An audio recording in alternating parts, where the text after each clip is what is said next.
many bodies do you think you caught freshman year? Just freshman year. 13. 3. Over 20. I was just helping out the community. 2 guys in one night. In the Panera bathroom. I ate a guy's once.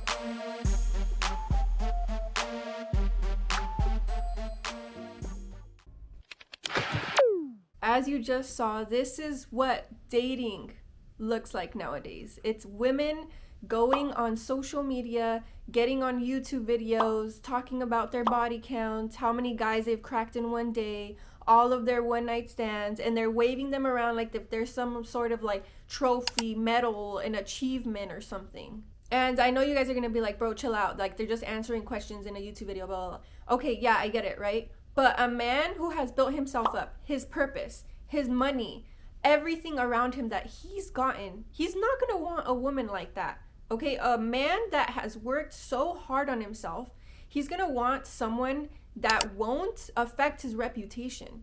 They're literally posting or being on YouTube videos for a little bit of clout, some likes, some follows, and they're losing their self-respect. Women nowadays think that they can live the same lifestyle as men, and they can have sex with multiple men and be able to detach themselves just as easily. But that's not how that works. Women are chasing the same pleasures thinking that it makes us equal, but it actually makes us more empty. The reason why there's a lot of promiscuous women is because they're like modern society is basically programming them to be like men.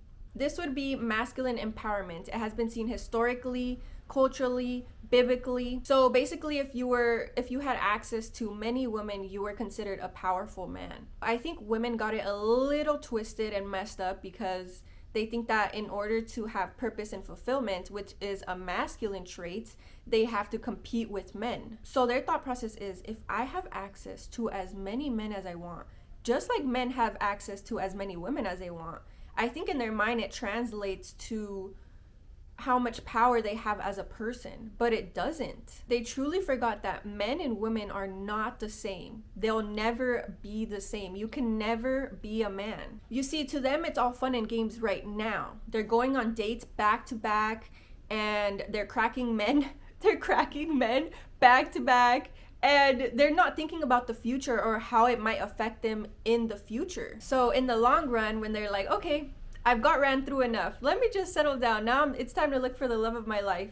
It's gonna be too late because they won't be able to pair bond. So when a woman is getting ran through, I probably shouldn't say ran through, having sex with multiple men, it leads to a chemical depletion or rewiring in the brain, which essentially it just makes it harder for them to form stable long-term attachment. Promiscuous women nowadays think that being sexual or competing with men is going to give them the upper hand or make them more confident or in control.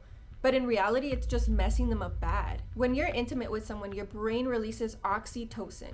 So what oxytocin is, it's like a bonding hormone or a love hormone. So what this hormone does is it literally makes you feel safe and connected, even though you really haven't done anything to earn that connection. I also want to add that intimacy doesn't only mean sex. So you release oxytocin from hanging out with your friends, one of your closest friends, and just having a good conversation, feeling safe and connected. You also release oxytocin as a woman when you're giving childbirth or when you're breastfeeding to feel more connected to your baby. So men don't release nearly as much oxytocin as women. That's why when you go out with the guy, he's literally able to like walk away satisfied with the date or whatever, not really as connected, or like if it doesn't work out, he doesn't really care. But you're a lot more connected as a woman because you released a lot more oxytocin than he did. So after doing this multiple times, the attachment goes away, you get desensitized, and there's lower emotional investment. Men can also destroy their ability to pair bond, but it takes longer and a lot more bodies. Promiscuous women that have gone through this have talked about this on social media multiple times about how they're unable to pair bond or like form long-term commitments, attachments, relationships, whatever it is. And they have this feeling of like numbness and they're not able to do it.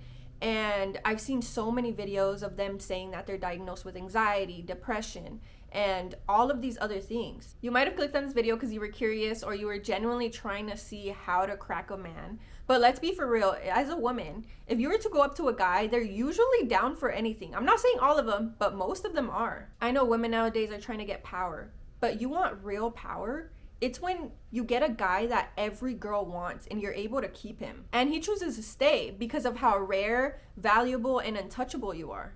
You don't want to end up at the point where you ran out of options, and now you have to marry someone because the men you want don't want you anymore. This might be hard for some of you to hear, but your body count directly ties to your value as a woman. The more sexual partners you have, the lower your value, and you're less likely to get a high status man. Look, we just can't do what they do. That's it. Obviously, I've spoke about this on my channel before, but my primary recommendation is always to wait until marriage. It's the best thing you can do for yourself. I've literally done my research on this, and studies show that couples who wait until marriage are happier and have a lot more stability. So stop trying to crack men and hating on them for your actions. They're just being who they designed to be. The real question is, when will women start doing the same? Because when women remember their value, men remember their purpose. Girls, remember, your future self is watching. Don't let her down. Bye.